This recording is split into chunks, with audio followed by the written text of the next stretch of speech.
Ukraine জুড়ে বড় ধরনের রুশ হামলার দাবি করেছে কিয়েভ। দেশটির বিমান বাহিনীর দাবি, এক রাতেই রাশিয়া ৬১৯টি ড্রোন ও ৪৭টি মিসাইল ছোড়ে, যার প্রধান লক্ষ্য ছিল দিনিপ্রো সহ একাধিক শহর। এতে বেশ কয়েকজন হতাহত হন, ধসে পড়ে আবাসিক ভবন। প্রেসিডেন্ট ভলোদিমির জেলেনস্কি অভিযোগ করেন, হামলাগুলোর বেশিরভাগই বেসামরিক অবকাঠামোতে আঘাত হেনেছে।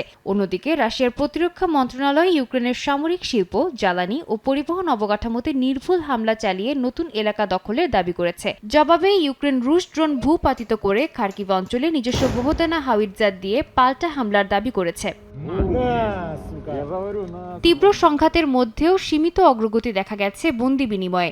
দুই পক্ষই ১৯৩ জন করে যুদ্ধবন্দী মুক্তি দিয়েছে, যা ২০২২ সালের পর ৭৩তম বিনিময়। মুক্তিপ্রাপ্তদের মধ্যে আহত সেনাও রয়েছেন, যাদের চিকিৎসা ও পুনর্বাসনের জন্য পাঠানো হয়েছে। সংযুক্ত আরব আমিরাত ও যুক্তরাষ্ট্রের মধ্যস্থতায় হওয়া এই বিনিময়ে ইঙ্গিত দিচ্ছে, যুদ্ধ চললেও যোগাযোগের কিছু মাধ্যম এখনো খোলা রয়েছে। এদিকে কূটনৈতিক অচলাবস্থা ভাঙতে নতুন উদ্যোগ নিয়েছে কিয়েভ। প্রেসিডেন্ট জেলেনস্কি আজারবাইজানে রাশিয়ার সঙ্গে সম্ভাব্য বৈঠকের প্রস্তাব দিয়েছেন, তবে শর্ত দেন মস্কো আলোচনায় রাজি থাকলেই কূটনীতির পথে এগোবে কিয়েভ।